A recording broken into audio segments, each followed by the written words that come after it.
오늘은 열왕기 상에 대한 말씀을 나눕니다. 열왕기 상, 이 사울 왕의 그 통치와 또한 다윗 왕가의 출발을 다루는 것이 사무엘 상하라면, 열왕기는 다윗의 아들 솔로몬과 또 남북 왕국의 분열, 또 북이스라엘이 아수르에 의해서 멸망하고 남유다는 바벨론에 대한 의해 멸망하고 포로로 끌려갈 때까지의 남북의 왕들에 대한 이야기가 바로 열왕기다라는 것이에요. 열왕기는 제목이 말해주듯이 Kings, 그러니까 남북 이스라엘의 여러 왕들이 다스리던 거의 약 한 450년간의 역사를 기록한 책입니다. 그렇다고 우리가 이스라엘 역사를 배우는 것이 아니고, 열왕기를 통해서 우리는 하나님께서 열왕 시대에 하나님의 구원 계획을 어떻게 이루고 오셨는지, 또 거기에 대한 이 인간들의 반응은 어땠는지를 우리는 공부한다. 그러니까 구속의 역사를 공부한다라는 것이에요. 그렇기 때문에 역사서를 통해서라도, 아니 성경 어느 곳을 통해서라도 우리는 예수 그리스도와 복음만을 찾아내야 할 줄로 믿습니다. 그러니까 열왕기의 기록 목적을 알기 위해서는 역사서보다 먼저 계시된 그런 모세 오경의 주제가 무엇인가를 먼저 알아야 합니다. 왜냐하면 모세 오경, 또 모세 오경을 통한 하나님의 메시지가 빠진 열왕기는 세상의 역사책과 조금도 다른 것이 없다라는 것이에요. 모세 오경의 중심 인물은 대제사장입니다. 대제사장은 백성들을 위한 대속제물을 드리기 위해서 하나님께서 세우신 사람이다라는 것이죠.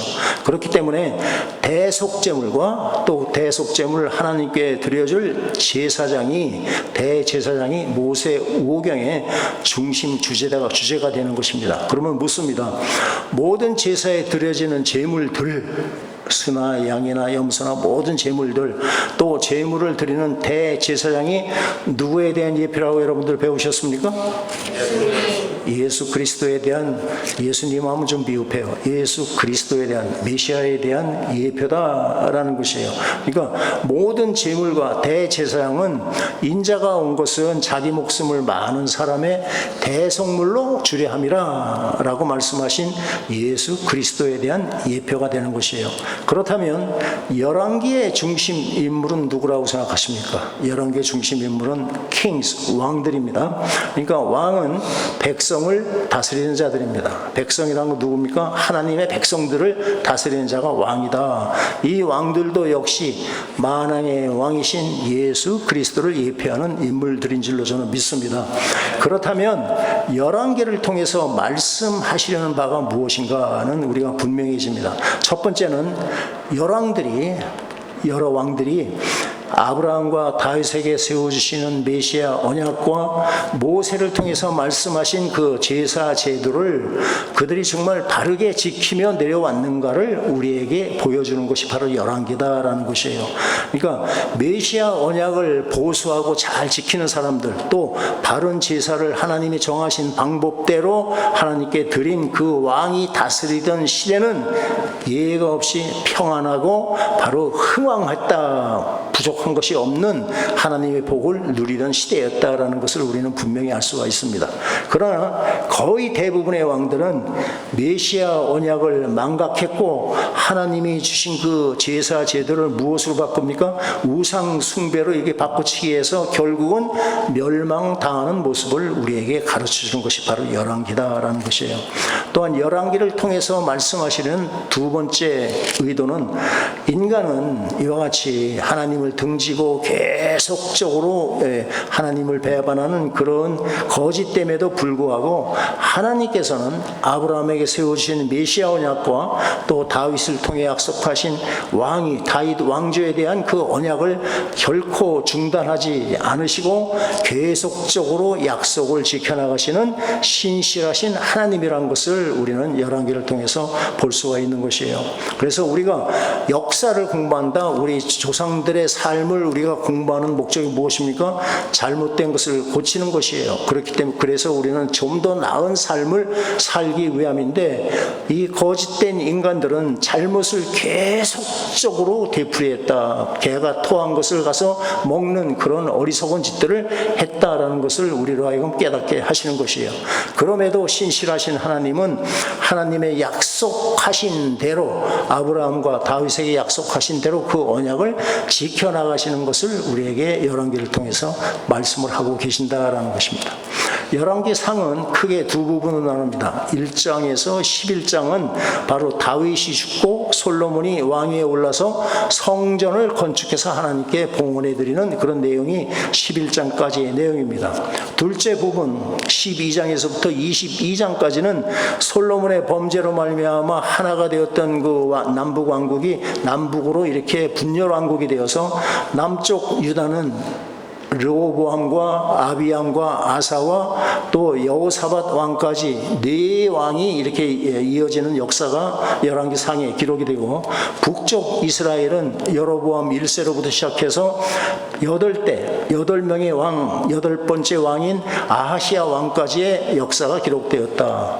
쉽게 얘기하면 남쪽에는 왕이 4번 바뀌는 동안에 북이스라엘에는 8번의 왕이 바뀌었다. 그만큼 전국이 혼란스럽고 어지러웠다라는 것을 우리는 쉽게 알 수가 있습니다.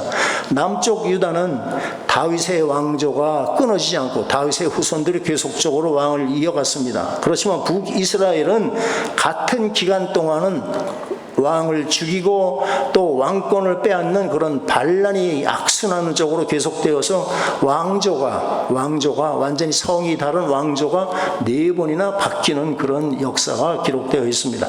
이런 차이가 무엇입니까?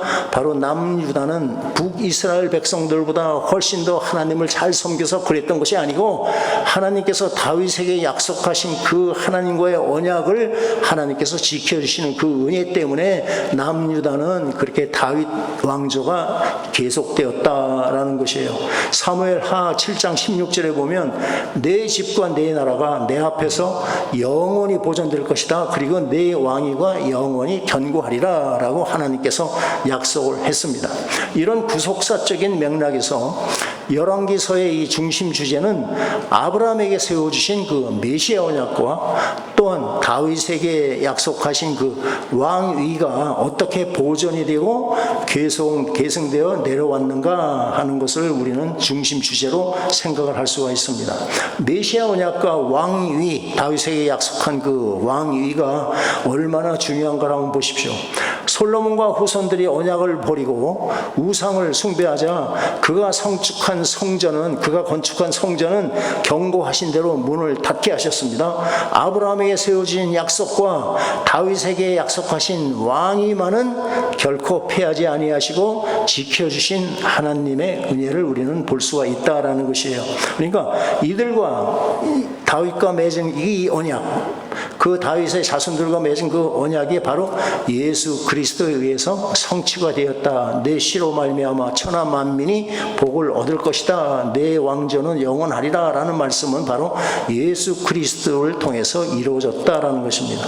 그러니까 다윗에게 약속하신 영원한 그 왕이라는 것은 인간에 와서 이렇게 세운 그 왕위가 아니라 바로 예수 그리스도를 왕으로 세우신 영원한 하나님의 나라인 것을 믿으시길 바랍니다. 네, 예수 그리스도를 통해서 영원하신 하나님의 나라가 세워질 것을 하나님께서는 다윗을 통해서 약속을 해 주셨다라는 것이에요. 우리는 말씀드린 대로 열왕기를 통해서 꼭 알아야 할 것은 인간이 얼마나 나쁘고 얼마나 거짓된 존재인가를 우리가 알아야 되고, 그리고 그 반대로 하나님의 신실하심이 얼마나 우리를 사랑하시고 신실하신 하나님인가를 우리는 볼 수 있어야 한다는 것입니다. 솔로몬 왕은 출발은 아주 좋았습니다. 그런데 그의 만년은 이방신들을 그냥 정말 섬길 정도로 아주 극도로 타락한 모습을 우리에게 보여주고 있는 것이에요. 이렇게 된 원인이 무엇입니까? 무엇 때문에 이렇게 됐다고 우리 11장에 읽었습니까? 바로 이방 나라의 여인들을 첩으로 삼았기 때문에 이런 일이 있었다. 이방 여인들이 시집 오면서 그들이 섬기던 이방신들을 솔로몬에게 가지고 왔다. 그래서 그들이 섬기던 그 신들을 사당에도 성전에도 세우고 우상도 세우고 이런 일이 있었다라는 것이에요. 여기서 한 가지 짚고 넘어가야 할 것은 바로 아브라함 언약을 받은 아브라함은 자기가 죽기 전에 언약의 계승자인 이삭에게 리브가라는 아주 좋은 하나님이 정하신 배필을 짝으로 지어 주었습니다. 그런데 다윗은 이 일을 못했다는 것이에요. 그것이 아브라함과 다윗의 차이예요.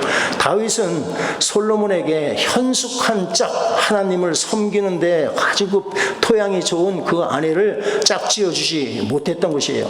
그래서 솔로몬도 자기 자신이 왕비로 삼은 사람이 어디 출신입니까? 읽어보셨죠? 성경들. 자, 여러분들이 얼마나 이 읽는 것이 이게 머릿속에 잘 안 남는가를 테스트해 보십시오. 아는 사람은 속으로 알 것이고, 근데 내가 보니까 표정을 보니까 거의 다 지금 모르는 것 같아. 애굽의 바로 왕의 딸이 바로 이 솔로몬의 왕비였다라는 것이에요. 이미 다윗의 며느리부터가 이방 여인을 데리고 왔다라는 것이에요. 또 왕위를 계승한 르호보암이죠. 솔로몬의 아들 르호보암의 생모도, 그러니까 솔로몬의 첩 중에 하나인데 그 사람이 암몬 사람이었다. 암몬 사람 나아마의 핏줄이었다라고 성경은 우리에게 말해주고 있습니다. 이것은 이미 영적으로 아주 엉킨 아주 나쁜 상태를 우리에게 보여주는 것이에요. 중요한 것은 솔로몬이 우상을 숭배했다는 것이 10계명 중에 하나를 범했다는 그런 단순한 죄의 정도가 아니다라는 것을 우리는 기억을 해야 됩니다. 이것은 하나님께서 아브라함과 다윗에게 그런 세워주신 메시아 언약을 우상으로 바꿔치기했다는 하나님께 대한 엄청난 배신이라는 점이 더 중요한 문제다라는 것이에요. 이 점이 바로 북왕국이 분열되는 과정에서도 여실히 잘 나타나고 있습니다. 그들은 다윗이나 르호보암을 배반해서 북쪽의 나라를 열지파가 세운 것이 아니라 다윗에게 세워주신 하나님의 메시아 언약을 배신하고 인간들이 세운 나라가 바로 북이스라엘의 열왕조다라는 것이에요. 그들은 여호와 하나님의 메시아 언약을 금송아지로 바꿔치는 일을 제일 먼저 했고, 금송아지가 그들을 애굽에서 구해냈다고 광야에 나온 바로 이스라엘 백성들 조상들이 했던 일을 똑같이 하는 것, 바로 메시아 언약을 우상으로 바꿔치기 하는 이 엄청난 죄를 그들은 범했다라는 것이에요. 그래서 열왕기 상의 핵심장은 오늘 우리가 함께 읽었던 11장의 말씀입니다. 11장에는 솔로몬의 타락을 통해서 인간이 얼마나 거짓되고 나쁘다는 것을 말씀해 주시고, 그럼에도 불구하고 한 지파를 남겨주시겠다라는 하나님의 신실하심이 대조적으로 우리에게 말씀을 해 주신다라는 것입니다. 여호와께서 일찍이 2번이나 경고를 했습니다.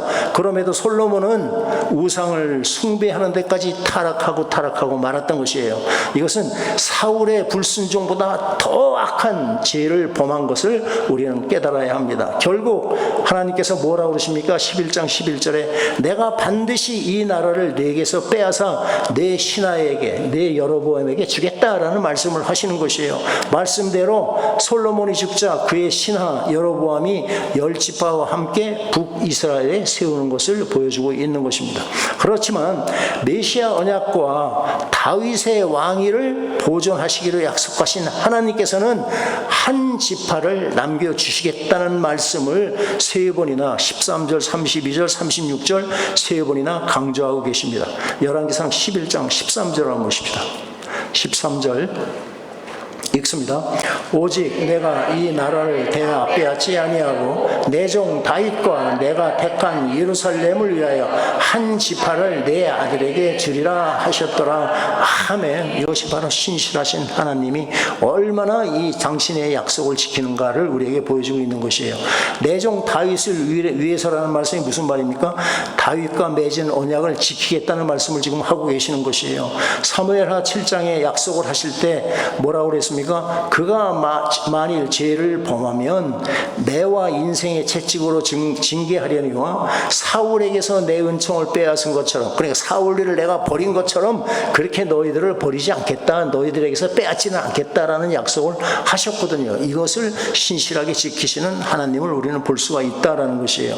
그리고 두 번째, 지금 내 종 다윗과 내가 택한 예루살렘을 위하여, 그러니까 내가 택한 예루살렘을 위하여라는 것은 바로 예루살렘을 택하시고 거기에 두신 여호와 하나님의 이름을 위해서 한 지파를 남겨둘 것이다. 내 신실한 약속을 너에게 지키는 것을 내가 그들을 통해서 보여줄 것이다 라는 것이에요. 하늘에 있는 새 예루살렘의 성의 예표가 되는 예루살렘을 하나님께서 택하신 다윗 자손이 통치하도록 한 지파를 남겨주시겠다. 그러니까 이처럼 하나님의 구원 계획에는 하나님의 이름이 거기에 걸려있고 하나님의 영광이 걸려있기 때문에 절대로 어느 누구도 패할 수가 없다라는 것을 잊지 마시기를 바랍니다. 그래서 우리는 신실하신 하나님의 약속의 말씀을 믿고 우리는 하늘나라를 소망 가운데 이 세상의 마음을 빼앗기지 않고 주님만을 섬기며 살아간다는 것을 여러분 믿으시길 바랍니다. 11장 36절을 보십시다. 11장 36절 읽겠습니다. 그의 아들에게는 내가 한 지파를 주어서 내가 거기에 내 이름을 두고자 하여 택한 성읍 예루살렘에서 내 종 다윗이 항상 내 앞에 등불을 가지고 있게 하리라. 아멘. 묻습니다. 지금 11장 36절 말씀을 하실 때 다윗 왕이 살아있습니까? 살아있지 않습니까? 이미 소천했지요. 그렇죠. 근데 내 종 다윗, 상징적으로 지금 우리에게 말씀을 하고 계시는 것이에요. 이 남겨주시겠다는 한 지파를 세상을 밝히는 등불로 비유해서 말씀을 하고 계십니다. 그렇다면 남겨주시겠다는 한 지파, 한 등불이 어느 지파를 말합니까? 어디요? 예, 유다 지파를 말하지요. 그죠? 일찍이 창세기에서 유다 지파에서 실로, 즉 메시아가 나올 것을 야곱을 통해서 계시해 주셨습니다. 그러니까 여자의 후손으로 오시는 메시아는 바로 이 땅에 등불이 된다, 이 땅에 소망이 된다라고 예수 그리스도에 대해서 정확하게 말씀을 하고 계시는 것이에요. 그러니까 메시아를 등불로 표현하고 있는 것은 다른 말로 하면 상대적으로 이 세상, 둘러싸고 있는 이 세상은 온통 흑암이다, 어둠이다 라는 말이 되는 것이죠. 이 등불이 바로 신약에 와서는 어떤 모습으로 이루어집니까? 빛으로 오신 예수 그리스도로 인해서 성취되는 것을 여러분 믿으시길 바랍니다. 네. 마태복음 1장이 기록된 아브라함과 다윗의 자손 예수 그리스도의 계보를 보시면 엉망진창입니다. 만신창이가 된 족보인 것이에요. 이걸 족보라고 내놓기도 부끄러울 정도인데 그것을 하나님께서는 그대로 이렇게 오픈시키는 것이에요. 왜냐하면 왜 그런 엉망진창, 만신창이가 된 족보가 됐습니까? 대적자가 되는 이 사탄이 여자의 후손이 오지 못하도록 그 대를 끊으려고 방해하고 계속적으로 공격했다는 것을 족보를 통해서 우리는 볼 수 있어야 된다. 아멘이시죠? 네. 그러나 하나님께서는 다윗에게 여호와가 너를 위하여 집을 지어주겠다 하면서 내 집과 내 나라가 내 앞에서 영원히 보존되고 내 왕위가 영원히 견고하리라 라고 말씀하시는 것입니다. 하나님의 나라는 영원히 변치 않을 것이다 라는 말씀을 주시는 것이에요. 약속하신 대로 하나님께서 주권적으로 보존하시고 계승시켜 내려오지 않았다라면 하나님의 구원 계획은 이미 벌써 인간의 행위를 보면 이미 무산돼도 옛날에 무산됐어야 할 거지만 지금도 아직 하나님의 신실하신 약속은 1.1획도 변하지 않고 그대로 이루어질 것을 믿습니다. 이와 같이 역사서는 우리에게 인간의 거짓됨과 하나님의 참되신 것을, 이 두 가지 큰 주제를 보여주기 위해서 기록하는 것이 바로 역사서들이다라는 것이에요. 분열왕국 시대는 선지자들을 끊임없이 하나님께서 세우시는 것을 우리는 주목해서 봐야 합니다. 왜 그렇습니까? 열방들의, 그러니까 열왕들의 또 우리 조상들의 그 죄를 책망하고 심판을 경고하기 위해서 선지자를 세우셨던 것이에요. 그렇기 때문에 선지자가 활동한 이 분열왕국 시대는 거꾸로 얘기하면 하나님 보시기에 이미 능력이 없는 영적으로 병이 들었던 시대다라는 것은 우리는 쉽게 알 수가 있습니다. 하나님께서는 아합 왕 때에 엘리야 선지자를 북쪽 이스라엘, 북이스라엘로 보내셨습니다. 우리는 엘리야 하면 무슨 생각이 납니까? 능력의 선지자라는 생각이 얼핏 듭니다. 갈멜산에서 이방 선지자들과 대결을 했고 불의 응답을 받은 것을 연상을 합니다. 좋습니다만, 그렇지만 불이나 능력, 엘리야를 통한 불이나 능력이 중심 주제가 될 수는 없습니다. 우리는 거기에 마음을 빼앗기면 안 되는 것이에요. 갈멜산의 대결에서 엘리야가 무엇을 붙잡고 하나님께 기도했는가, 이것을 우리는 알고 이것을 우리는 붙잡아야 할 줄로 믿습니다. 18장입니다. 18장 36절입니다. 18장 36절 읽겠습니다. 저녁 소재 드릴 때에 이르러 선지자 엘리야가 나와서 말하되 아브라함과 이삭과 이스라엘 하나님 여호와여, 주께서 이스라엘 중에서 하나님이신 것과 내가 주의 종인 것과 내가 주의 말씀대로 이 모든 일을 행하는 것을 오늘 알게 하옵소서. 아멘. 아브라함과 이삭과 이스라엘의 하나님, 야곱의 하나님 여호와여 라고 엘리야는 기도를 했습니다. 이건 무슨 뜻입니까? 아브라함, 이삭, 야곱에게 세워주신 메시아 언약을 붙잡고 기도했다는 말씀이나 똑같은 말씀이 되는 것이에요. 왜냐하면 북이스라엘이 지금 겪고 있는 그들 백성들, 또 왕들, 특별히 아합 왕의 그 영적인 혼란은 메시아 언약을 금송아지로 바꿔치기 함으로 겪는 하나님의 징계였기 때문에 하나님 메시아 언약을 기억해 주십시오. 우리는 이렇게 제약되지만 하나님 당신이 우리에게 약속하신 것을 우리는 저는 믿습니다 라고 하나님께 나간 줄로 여러분들 깨달을 수 있기를 바랍니다. 선지자 엘리야에게 주어진 사명이 무엇입니까? 바로 다윗 언약을 배신하고 분리해 나가서 금송아지와 또 바알신을 섬기고 있는 10지파 북이스라엘 사람들의 그 마음을 돌이키기 위해서 파송된 선지자다라는 것이에요. 38절에 이에 하나님께서 답을 주시는데 여호와의 불이 내려왔다라고 기록하고 있습니다. 무엇에 대한 응답으로 불이 내려왔습니까? 먼저 아브라함과 이삭과 야곱에게 메시아 언약을 세워주신 바로 언약의 하나님, 그래 내가 기도하는 바로 나는 언약의 하나님이야를 알려주시는 것이 되고, 또한 언약 안으로 너희가 돌아오기를 기다리는 하나님이라는 것을 확인시켜주는 것이 바로 이 아브라함과 이삭과 야곱에게 기도하는 엘리야 모습을 통해서 우리에게 가르쳐주고 주시는 그런 메시지다라는 것이에요. 그렇지만 그 백성들은 끝내 돌아오지 않고 멸망의 길로 그들은 지 발로 걸어 들어갔다라는 것을 역사적으로 우리는 잘 알고 있습니다. 이런 맥락에서 우리는 열왕기에는 열왕기 하에서는 왕을 평가하는 잣대가 있습니다. 두 가지 잣대, 여러분들 금방 아시겠지만, 하나는 메시아 언약을 믿고 하나님을 온전히 하나님의 법대로 섬긴 다윗의 길이 있고, 그렇죠? 다윗의 길. 그리고 다른 하나는 하나님을 배신하고 우상을 숭배하는 여로보암의 길이 있다. 아멘. 아멘. 이 잣대는 오늘날 저와 여러분들에게 동일하게 하나님께서 대는 그런 잣대가 된다라는 것이에요. 저와 여러분들 모두가 다윗의 길로 걸어가는 하나님의 함께하는 그런 복된 삶을 사시기를 예수님의 이름으로 축원드리겠습니다. 다윗의 길만이 예수님이 함께하셔서 우리를 하나님의 약속의 나라로 인도한다라는 것이에요. 열왕기상의 역사는 남쪽 유다에서는 여호사밧 왕까지 기록이 되어 있고, 북쪽 이스라엘에서는 아합의 왕 아하시야 왕까지 기록이 되어 있습니다.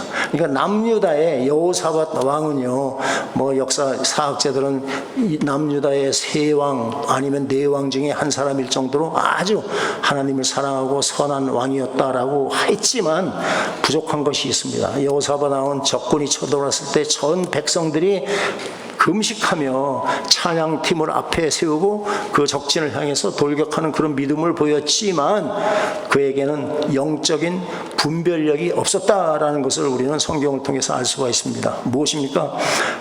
여호사밧 왕은 금송아지 우상을 그런 숭배하는 북왕국의 아합과 군사적인 동맹을 맺었습니다. 이것은 무슨 말입니까? 군사적인 동맹을 맺었다?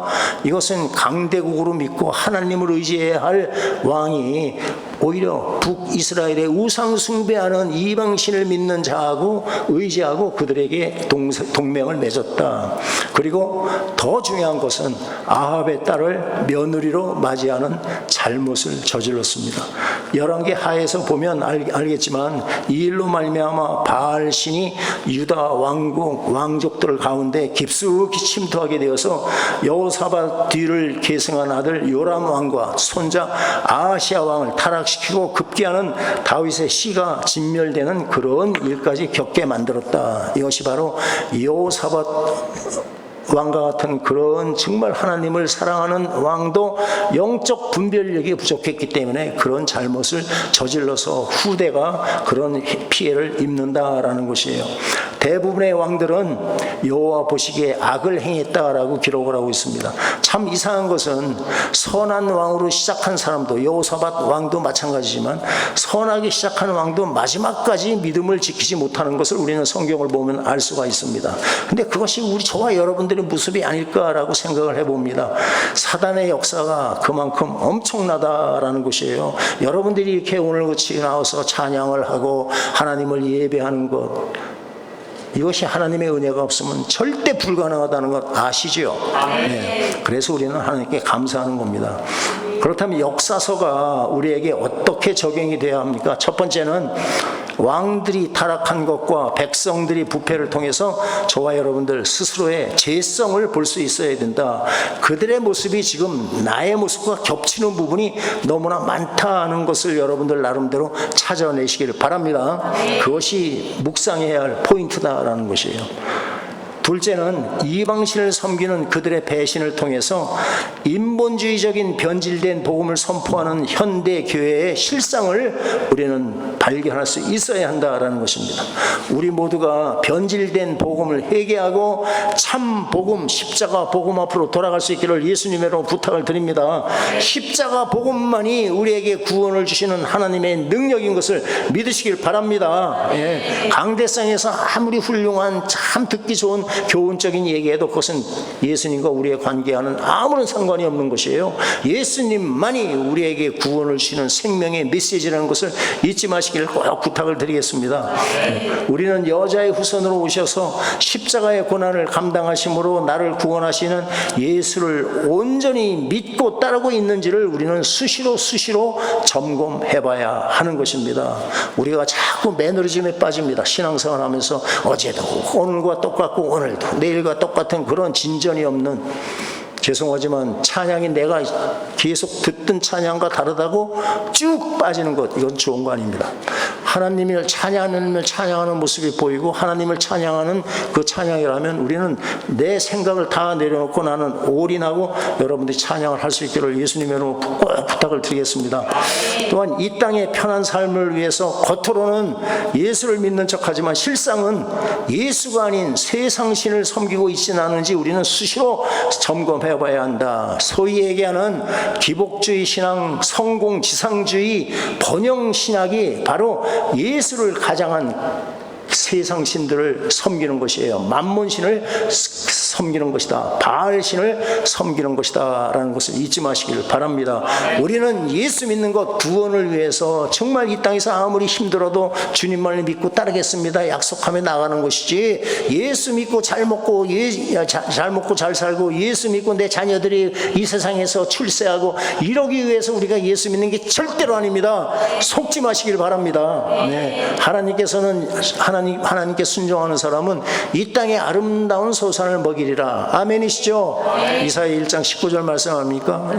맞습니다. 우리에게 하나님께서 필요한 만큼 우리에게 배고프지 않고 내가 정말 부하기도 하지 마시고 가난하게도 하지 마시오 하는 그런 아굴의 시와 같이 우리가 부하면 하나님을 모를까 합니다. 내가 가난하면 내가 도둑질해서 하나님 영광 가릴까 두렵습니다. 이런 마음으로 살게 만드시지, 절대 하나님께서 우리에게 뭐 기도했다고 사업이 잘 되고 기도했다고 뭐 자녀가 좋은 대학 가고 이런 것은 아니다. 그것은 우리가 속는 것입니다. 아멘. 청년들은 아멘 하는데 나이 드신 분들은 별로 아멘들 안 하시는 것 같아요. 누구한테 물어봐야 딱 좋을까? 아멘이시죠? 네, 저 민혜순 고사님 아멘 크게 하셨어요. 여로보암 길은 사망으로 가는 길입니다. 잊지 마십시오. 반면에 다윗의 길은 좁고 협착한 길이지만 그 길만이 영생을 누릴 수 있는 길이다. 하나님 앞에 나아가는 길이다. 다윗과 같이 주님만을 의지하시고 섬김으로 영원한 생명을 누리는, 이 땅에서도 심령 천국을 누리는 복된 삶을 사는 저와 여러분들 되시기를 예수의 이름으로 축원드리겠습니다. 네.